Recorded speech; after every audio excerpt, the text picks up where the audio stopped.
Hello, thanks for joining us on this week's episode of Wise Content Creates Wealth.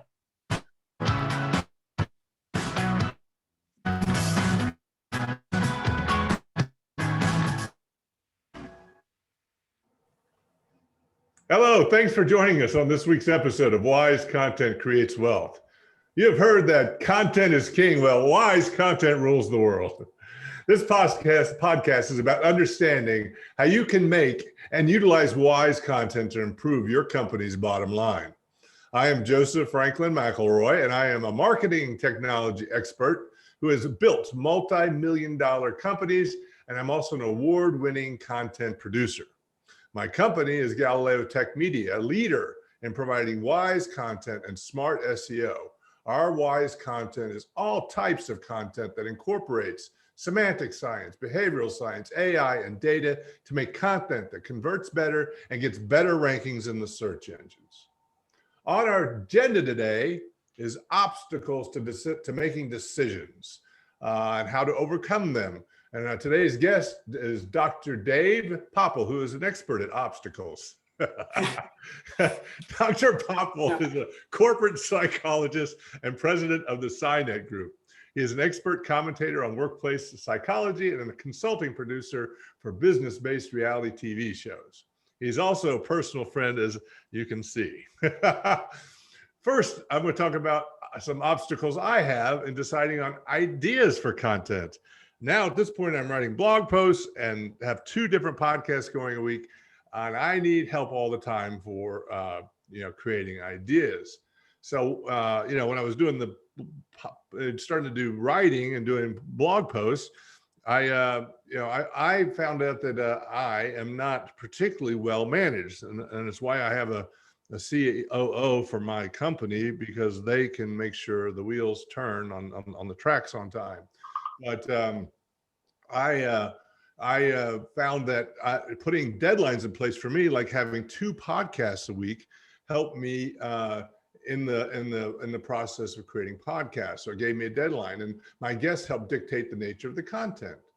Another thing I do is I use online tools, and my tool tip of this week is Statista.com. Okay, that's Statista, and it's a leading provider of market and consumer data. But you can get actually a free account with them. And there's also accounts a little bit more accessibility that are very reasonably priced. And Statista.com consolidates statistical data on over 80,000 topics from more than 22,000 sources, and it makes it available in multiple languages. I use this by putting search terms into a search box on their site, and this will pull the titles of many research reports and charts. For example, I went and played today. I entered in content marketing 2021, and I got many results, including results saying most valuable content marketing types for moving prospects through the sales funnel, according to B2B marketers in the United States in 2019. That is relevant to what my business is, and it's also close enough in time that it makes sense to talk about it. And it was a survey among B2B marketing professionals in the United States, which found that according to 55% of the respondents, what you might expect, they talked about articles and blog posts.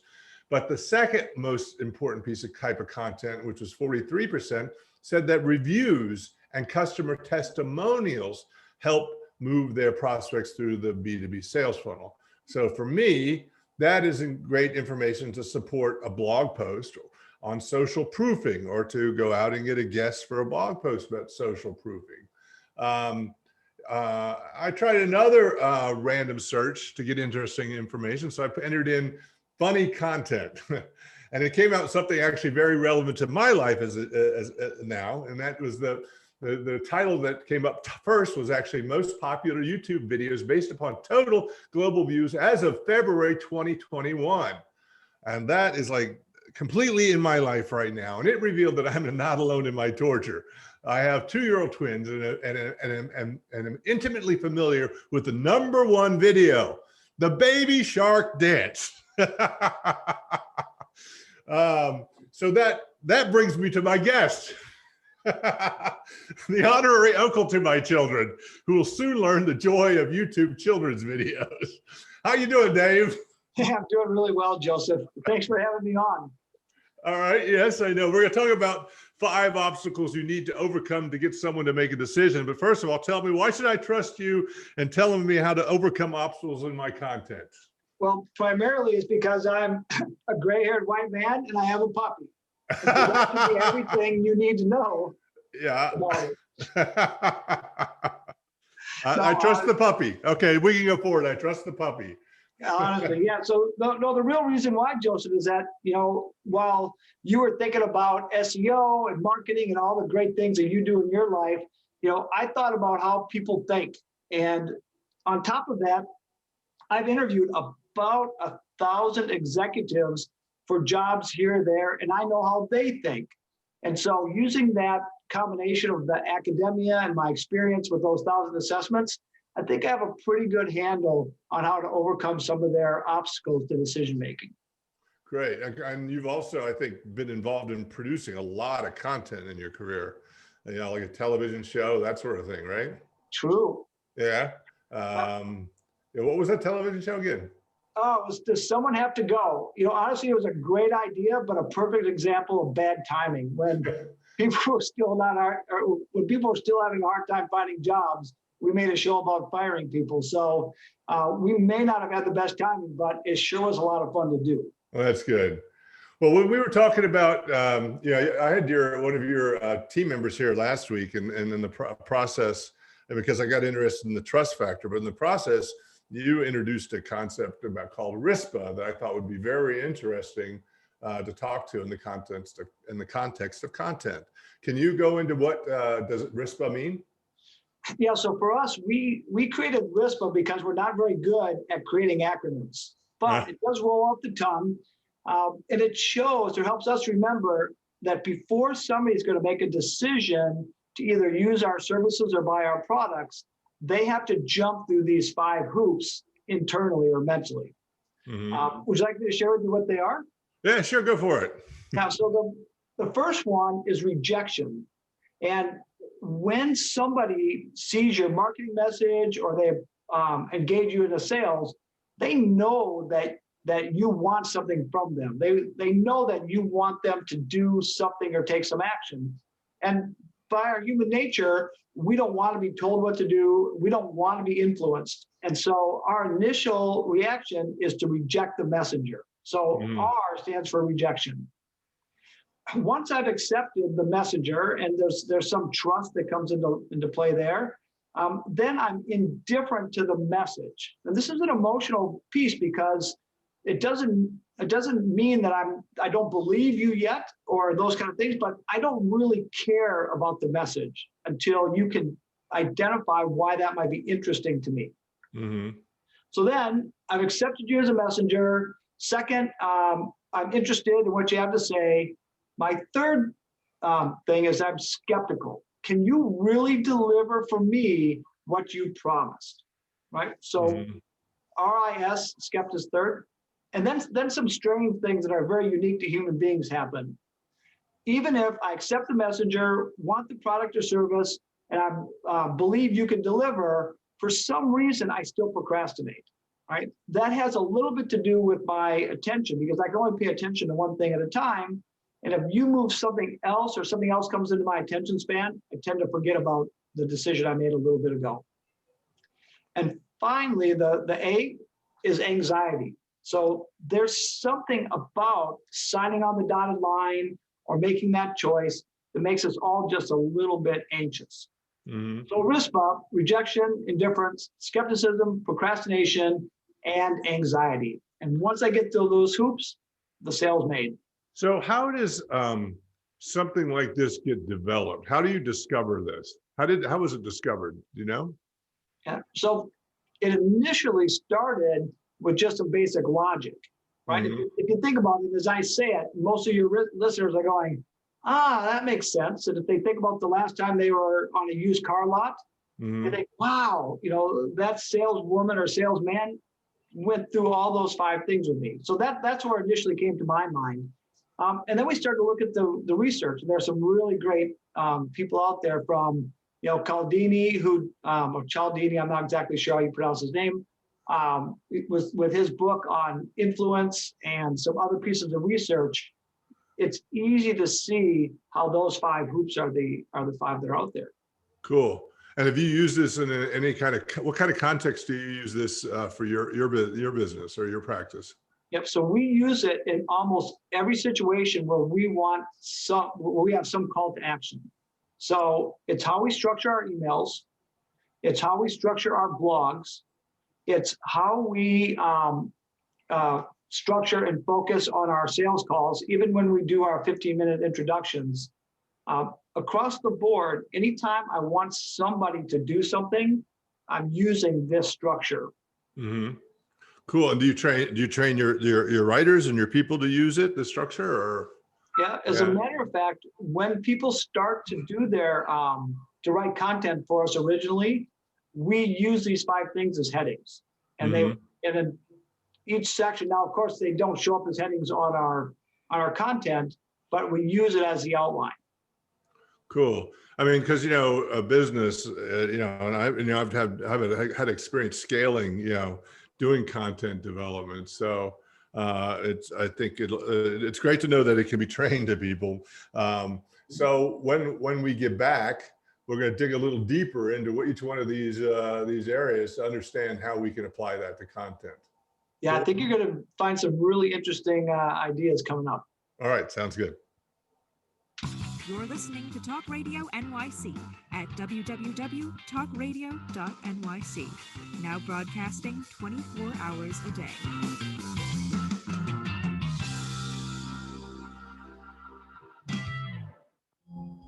Are you a conscious co-creator?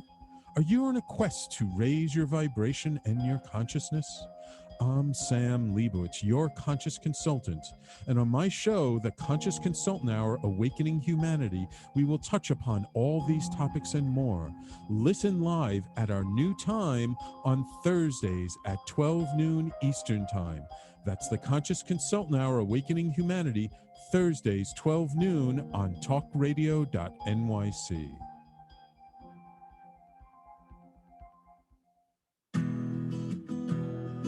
Are you interested in having a better relationship with yourself, others, and God? Greetings. I'm your host, Dr. George Andow, for the show, A Journey Through into Awareness.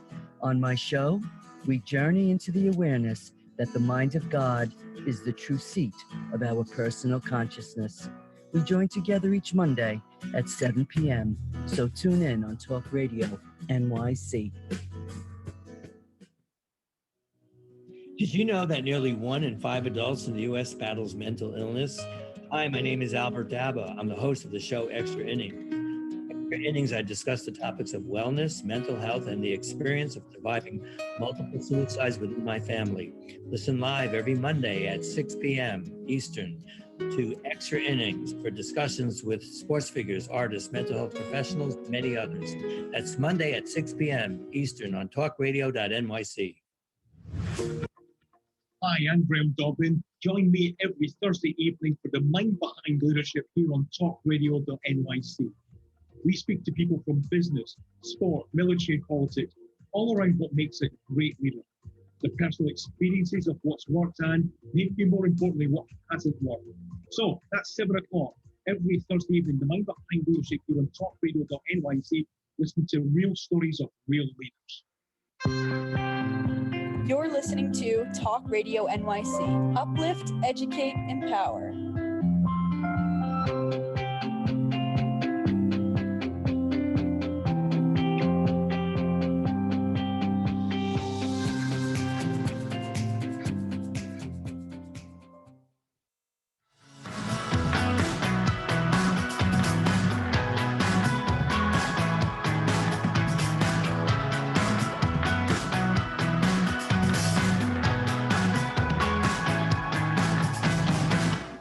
Hello, it's Joseph Franklin McElroy back with the Wise Content Creates Wealth podcast and my guest, Dr. Dave Popple.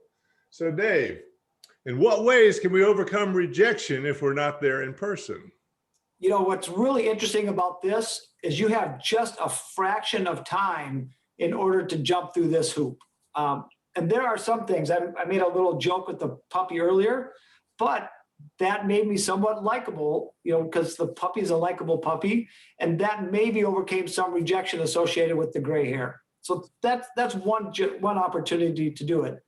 But initially, that very first line has to focus the attention of the listener or the reader. So for example, we have a tool that does assessment in a new way.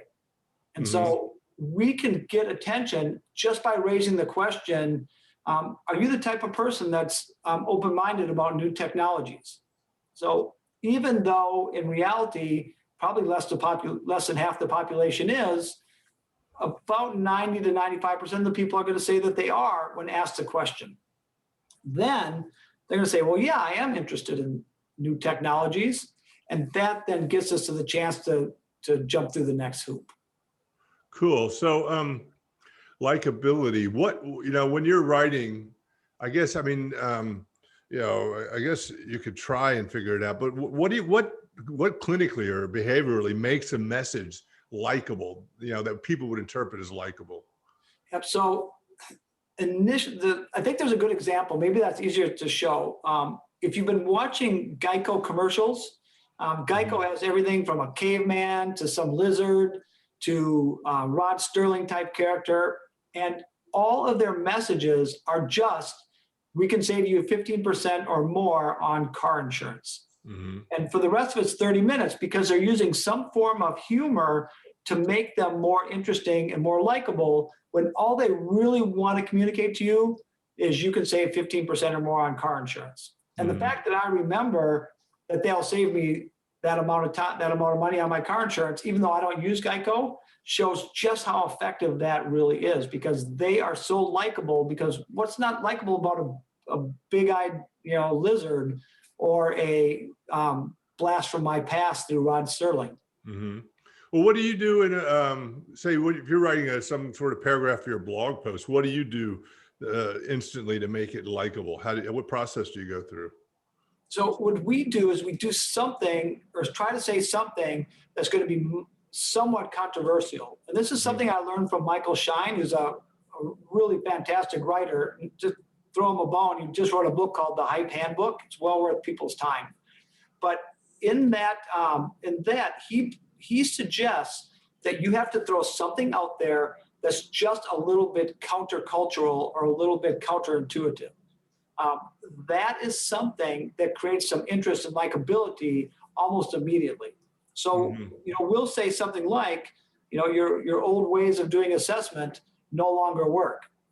Marshall Goldsmith, who's another consultant, says, what got you here won't get you there. These are all little things that go, that's right. And immediately I want to hear a little bit more. So it's sort of taking a bold stand, you know, and making people have to confront it in one way or another, but because you're at least asking it, that makes you likable. That's what makes you likable, because it made me think. So that makes me ask, can you also use unlikability to get people to not reject you? So it's really interesting because there's a great saying, right? There's no such thing as bad press. There's only press. And as long as somebody's on somebody's radar all the time, you're at least focusing their attention. Right. And for example, our ex-president somehow keeps showing up on the news, on CNN, in ways that we never said. And in my opinion, maybe not the most likable guy, but he will not let us forget it. Right. That's maybe an example of how unlikability still focuses my attention on that message. Well, don't like most recruits in the Army, when they go through with a drill sergeant, they don't really like them, but they end up to love and trust them, right? Yeah, well, that is another thing, because they some people would consider that the Stockholm syndrome. But what's really happening in that process is that they created some structure and some security, and that's what makes those people likable. Well, that's cool. So that'd be, I was looking at, I look at AI programs, right? And there's some that are trying to be trying to analyze content and give you what the nature, what it is. And one I saw actually today was, as they say, well, this content is full of joy. Now, how would they actually know that? I mean, I think joy would be something that's likable, right? What would you conceptually think is a way they would know that? Yep. So AI doesn't come out of the atmosphere, right? There's Mm-hmm. somebody somewhere that thinks that these words or this combination of words brings some amount of joy. And once the machine is then taught that, Mm-hmm. then the machine starts to associate related content to that phrase, and eventually it starts to make, overarching decisions whether or not it's joyful or not. So you think it's just based upon individual words, not the way the words are put together? No, I do think the way the words are put together, the use of exclamation marks combined with certain types of words, how long sentences are versus how short sentences are. All these are things that AI picks up. In particular, joyful responses are short responses. And AI knows that because somebody taught it that. Cool. So, you were talking about interests. And this is interesting to me. If everybody's interests are differing, when somebody comes to a piece of content, how can we overcome this hurdle of difference with a marketing message? All right, so I'm gonna tell you a little bit of a secret here, and that is everybody's really not that different. Mm-hmm. That I think is really important to know, because there are consultants and others who are making a living off of telling people that if you're in private equity, your business is so unique, it's got to have this type of message. Or if you're selling McDonald's, it's so unique. But that's not really the case. So there's two ways I want to go with this. One is that our interests vary based on the situation. And that's where a guy named P.T. Barnum, who used to run the circus and had this great line called "There's a sucker born every minute," he knew that he could say something, and even though they may be completely opposite, people would still endorse it. And it's called the Barnum effect. And so in marketing, you may say something to somebody like, hey, do you consider yourself to be a flexible person? And as the listener, I'm going to think about that time when I changed my mind or I made a different decision. And I'm going to say, yeah, I'm flexible. And then I'm going to endorse that idea. That same advertiser 2 hours later may say, are you a person that sticks to their guns? And I'm going to say, yeah, I'm a person that sticks to my guns. It's exactly the opposite behavior. But because they've said it to me and I think about it, I'm going, yeah, that's me in both situations. That's called the Barnum effect. And that's how a marketer captures my interest, because they're tapping in to some memory that I have when I behaved or acted that way. And that's how they tap into my interests. Oh, interesting. I guess you ever seen all those the horoscopes, and it goes through, and every time they have one, you look at it and say, well, that could be me. Are they using that as they're making the positive statements? And you can think of the time that applied to you. Yeah, right? I'll give you a great example. There's a show coming on HBO. It premiered last night, HBO Max, that talks about personality assessments. And what they're really focusing on is a particular test called the Myers-Briggs. And I think that you might have been at the house the other night when we were reading off the descriptions of the Myers-Briggs. There's 16 different types. And every single description, I'm going, yeah, that could be me. Yeah, that could be me. So even personality tests like the Myers-Briggs use this Barnum effect to get you to think that they've had some deep look into your soul, when really you're just recognizing the parts of you that were true at any given time within that description. So you could in a sense that you could start couldn't you start a message, an article or a video or something like that, to make some sort of statement that says, you're a person that's flexible. I know that, right? Mm-hmm. Right? And they would go, yeah. And they would think then this is for them, correct? Exactly. That's exactly how it's done. Oh, that's a clever way to have in your pocket, the way to start something. Yep. And then a little later, change it around and do something else so it works for the other person, right? You could, and maybe this is should at least make this note. Part of the issue here is that when you take these tools and place them into the hands of people that lack ethics, these can be really dangerous. Mm-hmm. And so that's why I've become a little bit nervous about sharing some of the ideas, because if somebody that wanted to influence for bad, this could definitely happen. I think we've seen that in some situations in our politics. But if you take the approach that when I sell or market, if I do that ethically, I'm just solving a problem, then these things can be really valuable. Well, wouldn't you say, though, that information is going to get out anyway? Wouldn't it be better to educate people about what's being used to manipulate them so that they can then understand it when they see it? Yeah, that's what Robert Cialdini's original idea was when he wrote the book Influence. And I had a conversation with him, and what he told me was that I wrote this book because I wanted to protect people against undue influence.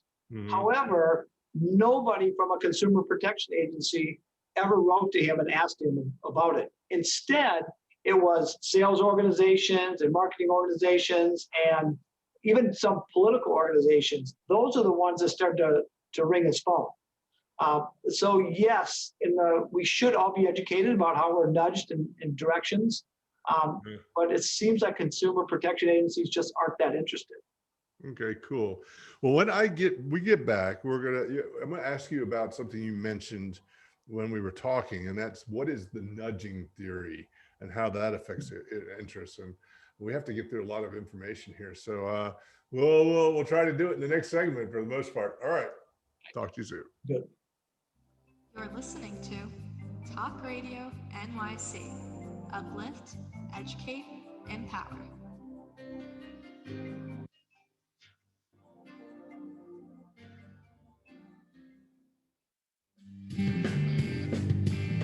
Hey everybody, it's Tommy D, the nonprofit sector connector, coming at you from my attic. Each week here on talkradio.nyc, I host a program, Philanthropy in Focus. Nonprofits impact us each and every day, and it's my focus to help them amplify their message and tell their story. Listen each week at 10 a.m. Eastern Standard Time until 11 a.m. Eastern Standard Time, right here on talkradio.nyc. Are you a business owner? Do you want to be a business owner? Do you work with business owners? Hi, I'm Stephen Fry, your small and medium-sized business or SMB guy, and I'm the host of the new show, Always Friday. While I love to have fun on my show, we take those Friday feelings of freedom and clarity to discuss popular topics on the minds of SMBs today. Please join me and my various special guests on Friday at 11 a.m. on talkradio.nyc.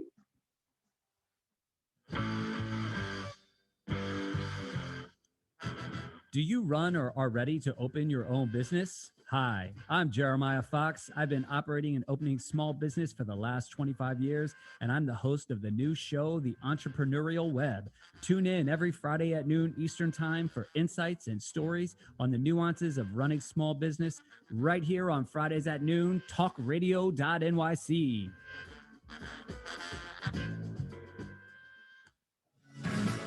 Hi, I am Joseph Franklin McElroy, host of the new podcast, Wise Content Creates Wealth. It airs on talkradio.nyc every Friday afternoon from 1 p.m. to 2.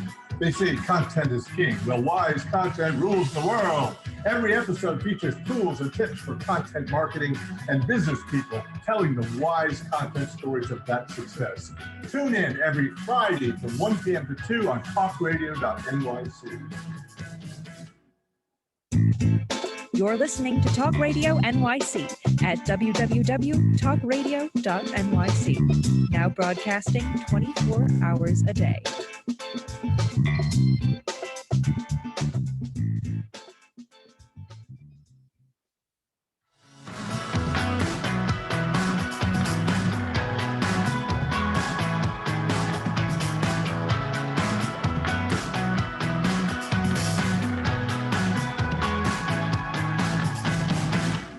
Hi, this is Joseph Franklin McElroy back with the Wise Content Creates Wealth podcast and my guest, Dr. Dave Popple.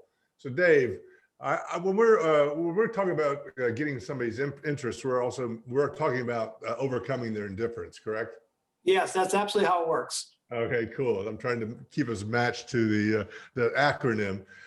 So you had mentioned something about nudging theory, and when you mentioned it, I sort of shook my head in our conversation like I knew it, because I always like to pretend like I'm smart, but I don't know what it is. And how does that affect our interest? So there's a fantastic book written about nudge, and it's used in a lot of different ways. The first time I ever remember seeing it was walking through the grocery store and noticing that all the high margin items are right at my eye length, or right where I would go. And then the low margin items tend to be on the floor or on the shelves where I can't see. So that was the first experience I ever had with nudge. And then I would go to some of these chain restaurants, and all of the high margin menu items show up at the beginning, and all the low margin item stuff is at the back. And so these are some really small examples of nudge, and what they are unconscious activities that cause us to focus our attention on something that we may or may not have focused on before. So how would that affect interest in content? Well, it has to do, and sometimes where you place some of the focal items within the messaging. It could be as simple as putting things in the center upper right corner, so not in the far upper right, but just a little bit to the right. That is one of the areas we tend to look at first, and I'm not sure why that is neurologically, but it happens. But there are a lot of ways that this is used, and we're just not even aware of it. And I have an example, and I'm a little bit reticent to share it with you, but I'm assuming now that it's been a long enough time where I can confess this. So this is one of those never before confessed on a radio show, You mentioned earlier that I had a TV show, and part of that TV show was one in which you could pick, or the team picked, 3 people that might be fired from that company.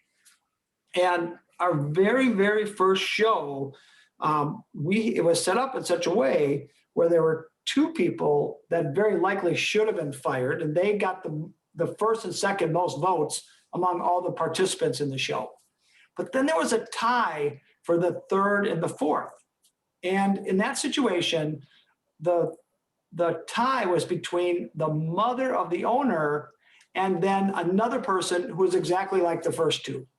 Well, this is reality TV, and we want the show to be interesting. And it's a lot more interesting when the employees have the potential of firing the mother than just firing another guy on the show. Right. So all I did was we redid the ballots. We took the worst guy, put him on the top of the ballot. All right. We took the mother, put her second. We took the second worst guy, put him third, and then dropped the other guy down towards the bottom of the ballot. That caused 7 people to change their vote. Wow. With no other intervention. So that's an example of just how powerful it is based on where you place things and put things, that you're able to nudge people into thinking something where they thought it was their idea and it wasn't. They were nudged into it. So in content, if you put the conclusions that you want them to reach closer to the top of, say, a series of possible things or whatever, that would be, or, when you say, what are the 10 most important things to do to market, and you put SEO number 1, they're more likely to think that SEO is one of the top ones. Exactly. All right. That's a great example of it. Yeah. All right, great. So you've got their interest. Now, how do you overcome their skepticism? How do you show proof that you can meet those interests? This is where there are 2 distinct ways that people consume this information. One has to do with numbers, and people have an assumption that if you're throwing out some numbers, that it must be right. And part of that is because it takes a lot of energy for us to think these things through on our own. And if we spend time putting that much thinking time into every single decision we made, we'd be constantly exhausted and we'd make very few decisions.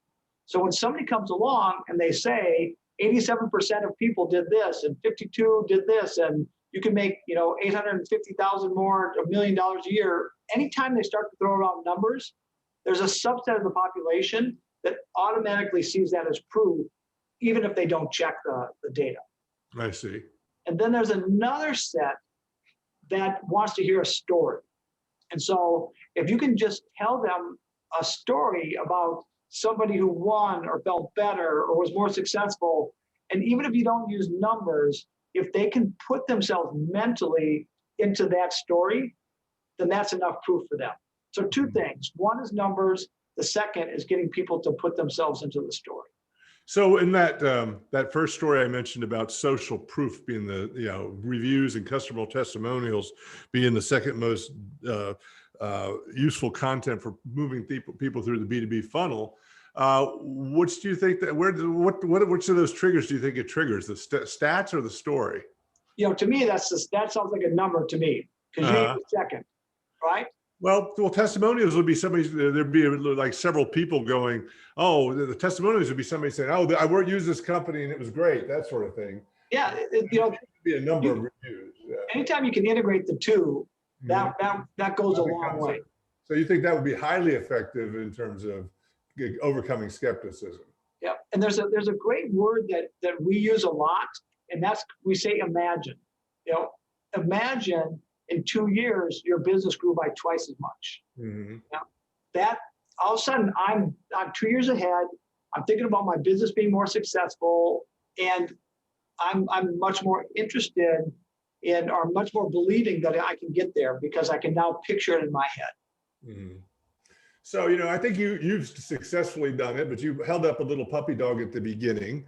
And we're cute and cuddly, but then you've established that you really know what you're talking about. Is there a trade-off between likability and credibility?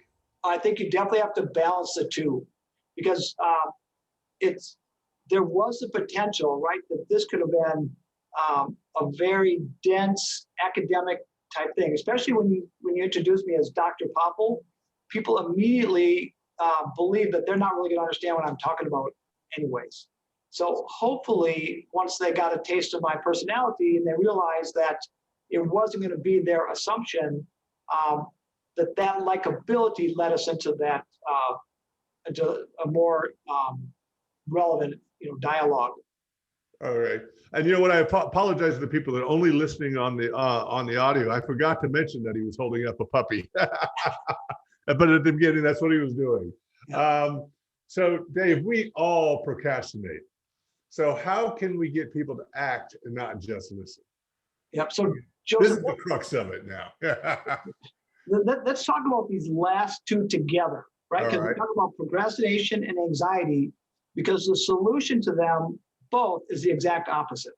Mm-hmm. So for procrastination, there has to be some sense of urgency, which means that if I don't act now, I'm going to lose an opportunity. It's one of those things why, if you get the phone call from the telemarketer, this opportunity expires at midnight, right? Or a car dealer says, I can only hold this car, or there were 3 other people looking at the same car today.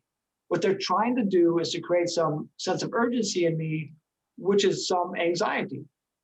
And now I've got some anxiety and I want to act, but my anxiety level is still high. So I need to do something as the marketer or the salesperson to bring that anxiety down into a zone where it's enough that I remember to act, but not so much that I panic and freeze. Uh-huh. That's how the two work together. And so the urgency is the way that I create that is the idea that there's going to be a lost opportunity if I don't act. Mm-hmm. The anxiety is really simple. All you have to do is quickly summarize what you did to overcome rejection, indifference, and skepticism. Mm-hmm. So I might say something like, Joseph, you and I have known each other for a long time. And I know you really like IPA beers, right? And I have found an IPA beer that you're really gonna love. As a matter of fact, the last 10 people I gave it to, 9 of them said it was the best they'd ever had. Mhm. Right? So what I did there very quickly is I just summarized those 3 things. And now when I make the ask, Joseph, would you like to buy a 6-pack of this IPA beer from me? It's not such a terrible decision, even if I'm asking twice the price. I see. Cool. So that's yeah. Now you set my mind racing. I'm trying to figure out how to now start applying it in what I do. Well, I know you're coming over tonight, and I do have some IPAs in the refrigerator for you. So, so you're really taking how you do a rational approach to what is essentially a subconscious activity. Buying decisions are a subconscious activity. So if we give them rational reasons to buy, should we actually trust their decision? Especially if you're in a buying process that it's not an instantaneous transaction, but you're going to commit a lot of resources to them and the buying process with them. Should you just trust that they've really made that decision if they did it on rational reasons that you gave them? No, and I'll tell you why. Most buying decisions, I don't say all, but most buying decisions are made based on irrationality and then justified with their reasoning abilities, instead of it being the other way around. So when you are giving things like numbers and stories and showing proof, all you're really doing is giving their brain the ammunition they need to justify the decision they already made out of an irrational process. All right, cool. All right, so we'll come back. It's going to be the final segment. We'll just finish up, so you can summarize some things that might be worthwhile for our readers to know, and then tell us a little bit about what you do, and then go from there. Sounds good. You're listening to Talk Radio NYC. Uplift, educate, empower.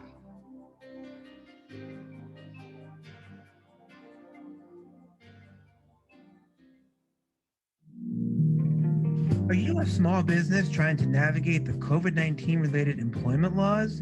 Hello, I'm Eric Sauver, employment law business law attorney and host of the new radio show, Employment Law Today. On my show, we'll have guests to discuss the common employment law challenges business owners are facing during these trying times. Tune in on Tuesday evenings from 5 p.m. to 6 p.m. Eastern Time on talkradio.nyc. Howdy, I am Joseph Franklin McElroy, host of the new podcast, Gateway to the Smokies. It airs on talkradio.nyc every Tuesday night from 6 p.m. to 7. Every episode is dedicated to memorable experiences in the Great Smoky Mountains National Park and surrounding areas. This show features experts and locals who will expound upon the richness of culture, history, and adventure that awaits you in the Smokies. Tune in every Tuesday from 6 p.m. to 7 on talkradio.nyc.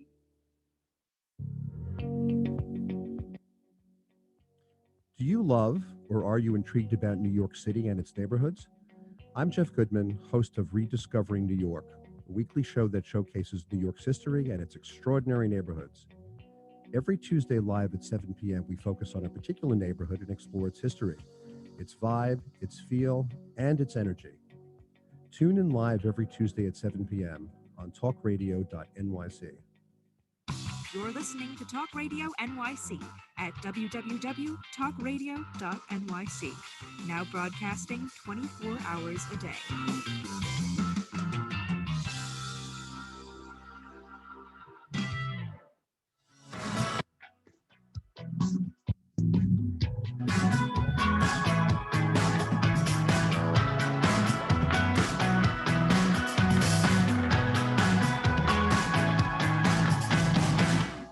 Hello, it's Joseph Franklin McElroy back with the Wise Content Creates Wealth podcast and my guest, Dr. Dave Popple. So Dave, you've just given us blown us with a lot of information about this RISPA concept. And, now I'm trying, you started mentioning things and all of a sudden my mind goes off and to start having to use this and, how to, put it into some sort of process of content production. How would you approach telling a company to employ some of these techniques and with their writers to get them to think about it and put it into content?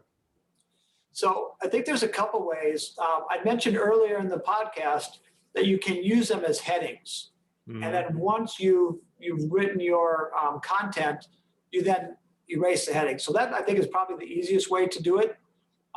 For companies that are a little more creative, there's a game that you can play mm-hmm. in which a person can continue to talk through their message, and another person listening to the message, either with a red or green flag or whatever they want to do to signal, once they feel like they've jumped through the hurdle, they signal, okay. And then that triggers the person to practice by getting into the next hurdle. Mm-hmm. And then once they've jumped over that hurdle, boom, again, and they just go through it. So what that does is it allows us to have another person giving us some feedback as to how we're doing and jumping through the hurdle. But it also helps us do these things in order, because one of the mistakes that I see over and over and over again is people jump right into proof because that's what they're good at. Mm-hmm. They forget to connect to me and overcome rejection. They forget to talk about my interests. Instead, they just want to talk to me about all their data that suggests they can do it. And by then, I don't care. So those two tools, I think, are really quite effective. So interesting. You think about that. I think that is true. Do they also just stick to proof? Or do they try to overcome anxiety? Is that another thing that they don't do? Especially people that like in our field, we only have doctorally trained psychologists. And that means that we spend a lot of time in the rational and tend to ignore the irrational because of the academic part, not because of the psychology part. And so they do forget that there's an emotional component to this buying, and they do stick with the proof, and they get confused when they've given you like 15 different case studies. Why are you still not, pulling the trigger? Mm-hmm. So aside from your PhD thesis, what is the piece of content you think has had the biggest impact upon your life, your professional career? Well, that's a good question. So for me, it's mostly books, and this is an old one, but it's called The Failure of Nerve. And the reason why The Failure of Nerve had such an impact on me is that it overcame my initial rejection because it was connected to the theorists that I most was interested in. So that initially I wanted to listen. It overcame my indifference because I wanted to be a better leader. And so initially the book immediately spoke to my ability to be a better leader, and it was very counterintuitive. And then it overcame my skepticism because the theoretical background to this is so solid that it made a lot of sense. And the person who originally wrote it was doing consulting for 5 or 6 different major governments, including Russia and the United States, which I thought was unique. So that book had a big impact on me, and that's how it jumped through the RISPA formula to get me to be interested. Cool. So let's do some self-promoting now. All right. So you have 3 different businesses, right? Essentially. So you want to talk about SciNet Group first? Sure. So SciNet Group focuses on 3 different things. We have a tool that helps us with assessment. That tool was built based on the back of 1,000 executive assessments that I've done. Every assessment in it took over 2,000 hours of volunteer time. So it's about 14,000 hours altogether put into it. And we really cared about the user experience. So it takes about 40% less time than the average assessment would take that would gain the same amount of information. So the first part of it is this assessment gathering information. The second part that we're really excited about is that we've gone into organizations and started to structure them in a way that the work is more satisfying as well as the company being more optimized. And it has to do with things like creating an advice culture where only one person makes the decision, but they get advice from all the stakeholders. It has to do with flattening out the hierarchy. It has to do with the natural meritocracy, meaning I'm rewarded on the value I create for the company. So those structures and restructuring is really, really powerful. And then finally, we do leadership development and coaching.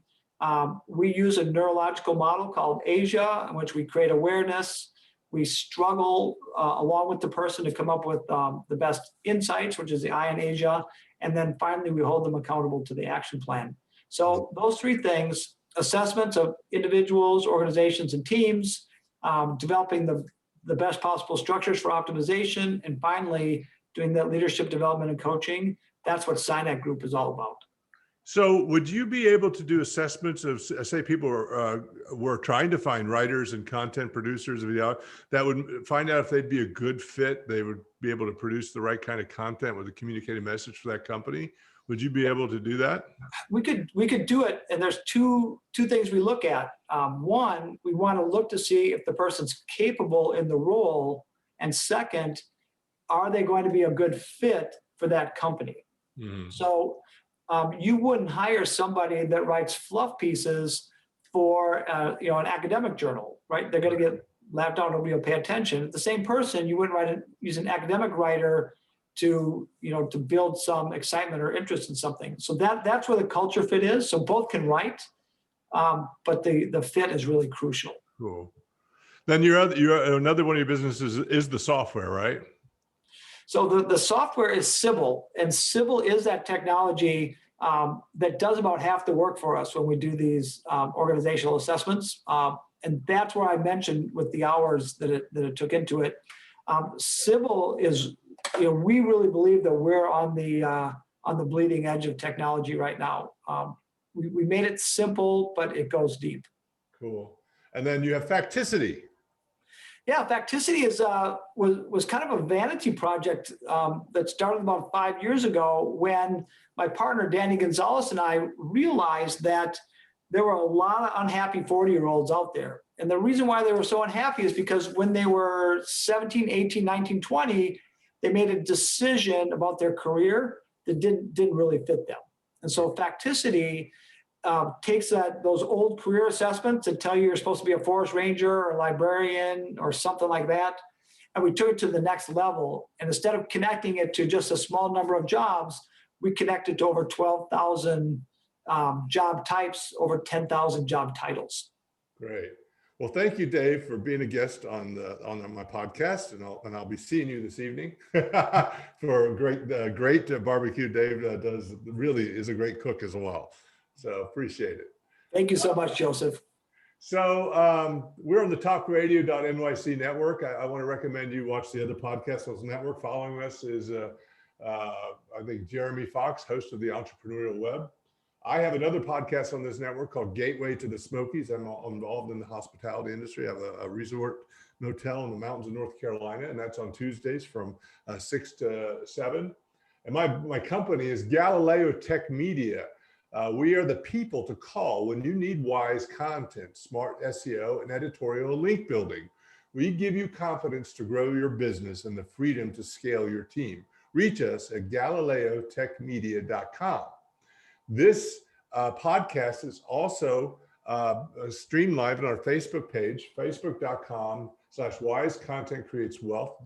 And also on wisecontentcreateswealth.com, you can get access to transcripts and recordings of the previous podcasts.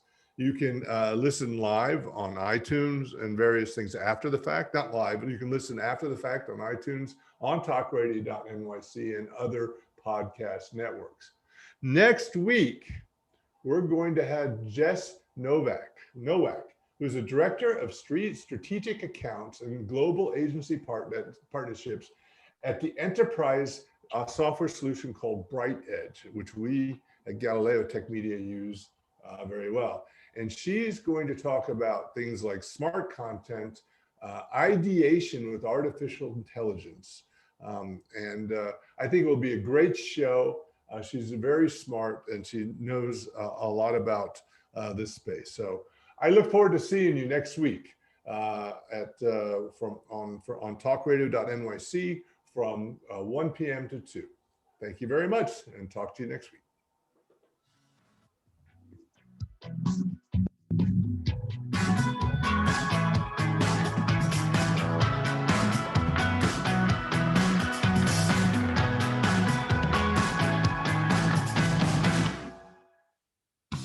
listening to Talk Radio NYC.